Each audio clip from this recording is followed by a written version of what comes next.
دوسری جانب 6 ججز جسٹس قاضی فائز عیسیٰ کے بشمول ان کے ساتھ، ان کے اس موقف کے ساتھ یا اس موقف کے ساتھ جو اس وقت جنگ جیو گروپ یا نون لیگ بھی پروموٹ کرنے کی کوشش کر رہی ہے، پاناما کا معاملہ اس کے اندر ڈالا جا رہا ہے، اس کے اوپر میں پہلے بھی تفصیلی بات کر چکا ہوں۔ مجھے بڑی حیرت ہوتی ہے، پاناما بینچ والے معاملے کے اوپر یہ بات کرتے ہیں، وہاں پر 3 اور 5 ججز کے حوالے سے یہ جو کنفیوژن کریٹ کرنے کی کوشش کرتے ہیں، 2 ججز نے فوری طور پر نواز شریف کو سزا سنا دی تھی، 3 ججز نے کہا تھا معاملہ جے آئی ٹی کے اندر لے جائیں، وہی معاملہ آگے بڑھا تھا، پہلے کورٹ آرڈر آیا تھا، اس کے بعد پھر سپریم کورٹ کا فیصلہ آیا تھا، یعنی 2 ججز تو نااہل قرار دے چکے تھے، باقی 3 نے پھر بعد میں جا کر وہ اس معاملے کے بعد جا کے انہیں نااہل قرار دیا۔ اس معاملے کے اندر تو کچھ اور ہے، ایک نیا بینچ بنا، کانسٹیٹیوٹ کیا گیا، پہلے جناب وہ 7 رکنی بینچ سامنے آیا، اس کے اوپر اعتراضات کیے نون لیگ نے، ان ججز کے اوپر وہ جج خود ہی سائیڈ لائن پہ ہو گئے، اور جن میں وہ جسٹس منیب اختر، جسٹس مظاہر علی اکبر وہ شامل تھے، وہ سائیڈ پہ اوپر ہو گئے کہ ان کے اوپر اعتراض کیا جائے گا۔ اس کے بعد 2 مزید ججز اس معاملے کے اوپر وہ سائیڈ پہ ہو گئے، جس میں جسٹس یحییٰ آفریدی صاحب شامل تھے، جسٹس اطہر بن اللہ شامل تھے، ان کا معاملہ از خود نوٹس کے اوپر اعتراض کا تھا۔ اس کے بعد 5 رکنی بینچ بنا، اس 5 رکنی بینچ میں سے 3 رکنی بینچ نے واضح طور پر فیصلہ دے دیا کہ الیکشن آئین اور قانون کے مطابق ہونے چاہیے، لیکن اب آج کے اس فیصلے کو ایک بار پھر کنفیوز کرنے کی کوشش کی جا رہی ہے، جو کہ آج پہلا سوال تو یہ ہے کہ یہ جو 2 ججز کا تفصیلی فیصلہ آج جنگ جیو گروپ جو رپورٹ کر رہے ہیں بار بار، اس کو آج کے دن ہی خاص طور پہ کیوں روک کے رکھا گیا تھا، آج ہی دن اس کو کیوں جاری کیا گیا جب سپریم کورٹ آف پاکستان کے اندر یہ معاملہ ایک بار پھر ان کے سامنے گیا، کنفیوژن پیدا کرنے کے لیے ایک بار پھر یہ بات کی گئی، نہیں جناب یہ تو 4 ججز یہ بات کر چکے ہیں، بالکل آئینی اور قانونی نقطہ نہیں ہے، یہ غیر آئینی اور غیر قانونی نقطہ ہے۔ اس کی وجہ میں نے آپ کے سامنے رکھی کہ یہ تقسیم سامنے ہے، باقی جو 3 ججز جناب بچ جاتے ہیں، اس میں جسٹس عائشہ ملک ہیں، جسٹس اطہر رضوی ہیں اور جسٹس شاہد وحید ہیں، یعنی اس وقت 6 ججز بشمول جسٹس عمر عطا بندیال کے ان کے ساتھ ہیں، اور 6 جسٹس بشمول جسٹس قاضی فائز عیسیٰ کے ان کے موقف کے ساتھ ہیں۔ واضح طور پر سپریم کورٹ آف پاکستان کے اندر ایک تقسیم وہ نظر آ رہی ہے، اور یہ 3 ججز کیونکہ ابھی تک ان کا کنسنٹ سامنے نہیں آیا کسی بھی فیصلے کے حوالے سے، تو بظاہر جسٹس عائشہ ملک، جسٹس حسن اطہر رضوی اور جسٹس شاہد وحید وہ غیر جانبدار نظر آتے ہیں۔ معاملہ ایک بار پھر وہی ہے، معاملہ کیا ہے؟ معاملہ یہ ہے کہ اسمبلیاں ٹوٹی ہیں وقت سے پہلے یہ فیصلہ کر لیں کہ کیا وقت سے پہلے اسمبلیاں توڑی جا سکتی ہیں یا نہیں۔ اگر اسمبلیاں توڑی جا سکتی ہیں وقت سے پہلے تو پھر الیکشن 90 دنوں میں ہونا چاہیے یا نہیں، واضح اور صاف فیصلہ ہے۔ اور اگر اسمبلیاں نہیں توڑی جا سکتی 90 دنوں کے اندر تو پھر آئیں ذرا بلائیں عمران خان صاحب کو، ان سے پوچھیں کہ انہوں نے کس قانون کے تحت توڑی، وہ آپ کو بتا دیں گے، آپ کو بھی اس معاملے کا پتہ ہے۔ اور اگر آپ یہ سمجھتے ہیں تو پھر عمران خان کو سزا دیکھ کے دیکھ لیں، اگر آپ سمجھتے ہیں عمران خان نے غیر آئینی اور غیر قانونی طور پر اسمبلیاں توڑی ہی نہیں، ٹوٹنی چاہیے تھیں، جو کہ ابھی حکومت بار بار بات کر رہی ہے، تو پھر حالات کا کیا مطلب ہوا؟ حالات ایسے تھے، حالات ویسے تھے۔ آئین کے اندر ایک بات لکھی ہوئی ہے کہ اسمبلیاں توڑی جا سکتی ہیں تو توڑی جا سکتی ہیں، وقت سے پہلے توڑیں گے تو 90 دنوں کے اندر الیکشن، وقت پر اپنی وہ مدت پوری کریں گی تو 60 دنوں کے اندر الیکشن۔ یہ تو آئین کے اندر لکھی ہوئی چیز ہے، اس سے کیسے روگردانی کر سکتے ہیں؟ تو معاملے کو ٹیکنیکل چیزوں کے اندر الجھانے کی کوشش کی جا رہی ہے کہ از خود نوٹس صحیح لیا کہ نہیں، سپریم کورٹ کو سننا چاہیے، ہائی کورٹ کو سننا چاہیے، حالات کیسے ہیں، کیا عمران خان نے اسمبلیاں صحیح توڑی یا نہیں۔ بھائی اس وقت اسمبلیاں ٹوٹ چکی، وہاں پر نگران حکومتیں بن چکی، معاملات چلا رہے ہیں، وہ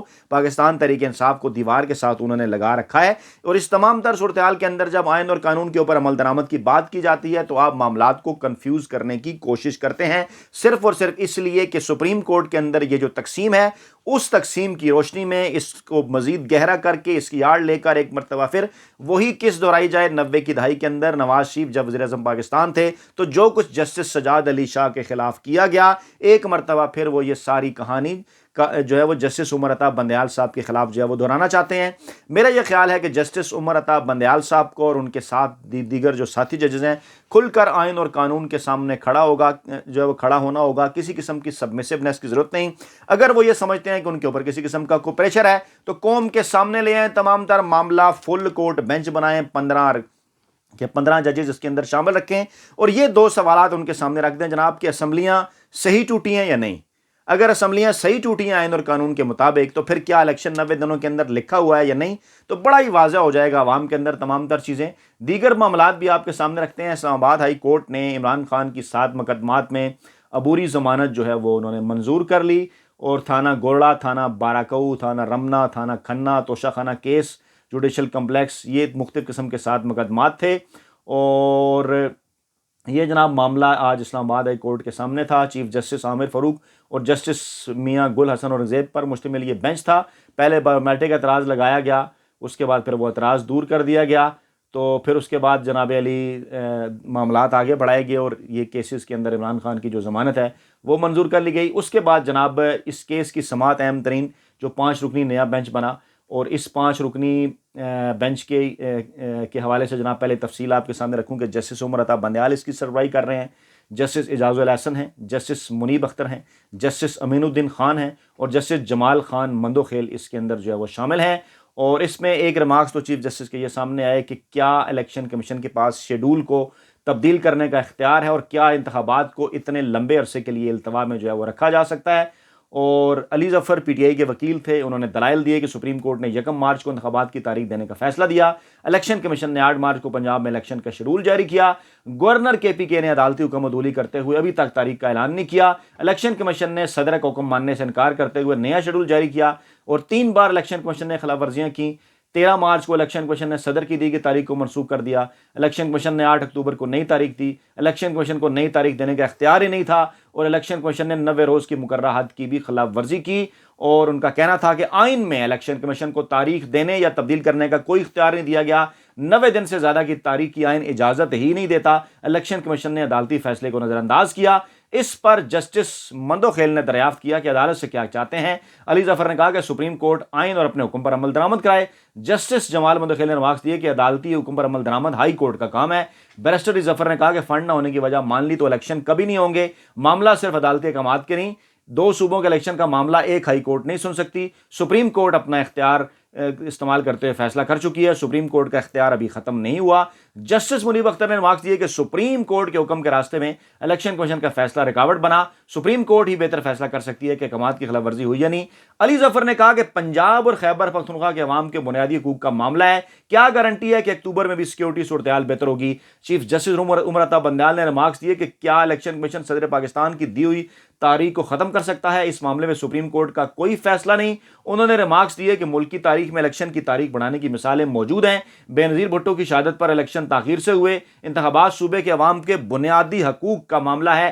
اہم ایشو کیس میں شامل ہے جس میں فیصلے پر عمل درآمد بھی ایک معاملہ ہے۔ چیف جسٹس نے کہا کہ بے نظیر بھٹو کی شہادت کے وقت تاریخ بڑھانے کو قومی سطح پر قبول کیا گیا، اس وقت تاریخ بڑھانے کے معاملے کو کہیں چیلنج نہیں کیا گیا۔ 1988 میں نظام حکومت تبدیل ہونے کی وجہ سے الیکشن میں تاخیر ہوئی۔ آئین میں نگران حکومت کی مدت کے تعین کی کیا کوئی شک موجود ہے، جس پر وکیل علی ظفر نے کہا کہ یہ معاملہ 90 روز میں الیکشن کروانے سے منسلک ہے۔ جسٹس جمال مندوخیل نے کہا کہ صدر کی جانب سے دی گئی تاریخ 90 روز میں تھی یا نہیں۔ علی ظفر نے بتایا کہ نگران حکومت کا مقصد انتخابات کرانا ہوتا ہے جو 90 روز میں ہونا ہے، ایسا نہیں ہو سکتا کہ الیکشن 90 دن سے 5 ماہ آگے کر دیے جائیں۔ جسٹس اعجاز الاحسن نے ریمارکس دیے کہ الیکشن کمیشن کا موقف تھا کہ وہ پولنگ کی تاریخ مقرر نہیں کر سکتا، اب الیکشن کمیشن نے پولنگ کی نئی تاریخ بھی دے دی ہے، کیا یہ الیکشن کمیشن کے موقف میں تضاد نہیں؟ جسٹس منیب اختر نے کہا کہ سپریم کورٹ کے حکم پر تمام 5 ججز کے دستخط ہیں، ایسا نہیں کہ سپریم کورٹ کے 2 فیصلے ہوں۔ الیکشن کمیشن نے آرٹیکل 254 کا سہارا لیا ہے، کہ ایسے معاملات میں آرٹیکل 254 کا سہارا لیا جا سکتا ہے۔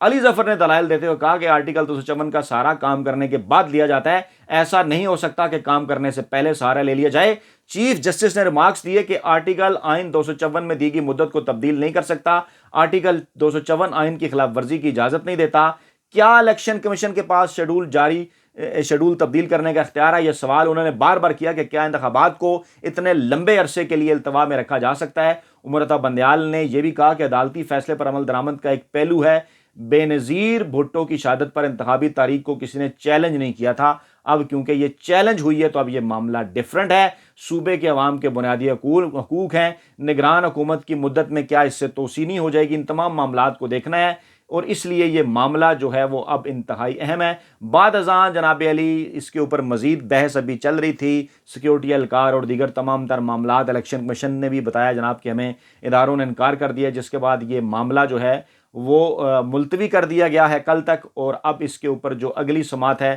وہ ہونے جا رہی ہے کل۔ لیکن سپریم کورٹ آف پاکستان کے اس آج کا جو معاملہ ہے، اس کے اوپر جنگ جیو گروپ نے جو اپنی مرضی کے ریمارکس نکالے وہ تھے انتخابات تب ہو سکتے ہیں جب حالات سازگار ہوں، حقائق سے منہ نہیں موڑا جا سکتا، یعنی انہوں نے اپنی مرضی کی یہ جو چیز ہے اس کو انہوں نے نکالا اور یہ کنفیوژن ایک مرتبہ پھر پیدا کرنے کی کوشش کی۔ کل 11:30 بجے تک یہ جو 5 رکنی بینچ ہے اس نے اس کیس کی سماعت ملتوی کر دی ہے۔ کل تمام ججز دوبارہ بیٹھیں گے۔ عمران خان کا ٹرمپ کارڈ ہے یہ پنجاب اور خیبر پختونخوا کے الیکشن، کیونکہ اس ٹرمپ کارڈ کے بعد بلا شبہ وہ تمام تر شریفی سرمایہ کاری ننگی ہو جائے گی، جس کے متعلق میں اس پلیٹ فارم پر آپ کو بتاتا رہا، بار بار صاف آ جائیں گے، سامنے آ جائیں گے تمام تر چہر۔ اور ایک بات اپنے ذہن میں رکھیے کہ کچھ لوگوں کا یہ دعویٰ ہے کہ تمام تر معاملات کے اوپر بڑا فیصلہ جو ہے وہ GHQ کا ہوگا، کیونکہ پاکستان کی گزشتہ 75 سالہ سیاسی تاریخ میں یہی 2 ادارے اس حوالے سے کردار جو ہیں وہ ادا کرتے رہے ہیں۔ اور اب بھی سیکیورٹی اداروں کی جانب سے الیکشن کمیشن کو یہ کہا گیا کہ وہ سیکیورٹی نہیں دے سکتے۔ ڈیفینیٹلی سیکیورٹی ادارے جواب دہ ہیں۔ سیکیورٹی اداروں سے مراد کیا ہے؟ GHQ، پاکستانی اسٹیبلشمنٹ، وزارت دفاع، سیکرٹری دفاع کی یا وزیر دفاع کی کیا اہمیت آپ سمجھ سکتے ہیں اچھی طرح سے۔ معاملہ پاکستان میں گزشتہ 75 برسوں میں، تو جناب کل 11:30 بجے اس کیس کی اہم ترین سماعت اور پاکستان کی مستقبل کی سیاست کے حوالے سے اہم ترین اور بڑے فیصلے، لیکن اس کا یہ بیک گراؤنڈ جو آپ کے سامنے رکھا یہ آپ کے لیے سمجھنا از حد ضروری ہے۔ اپنا بہت خیال رکھیے گا، دعاؤں میں یاد رکھیے گا۔ نئی ویڈیو کے ساتھ جلد حاضر ہوں گے۔ اللہ نے کے بعد۔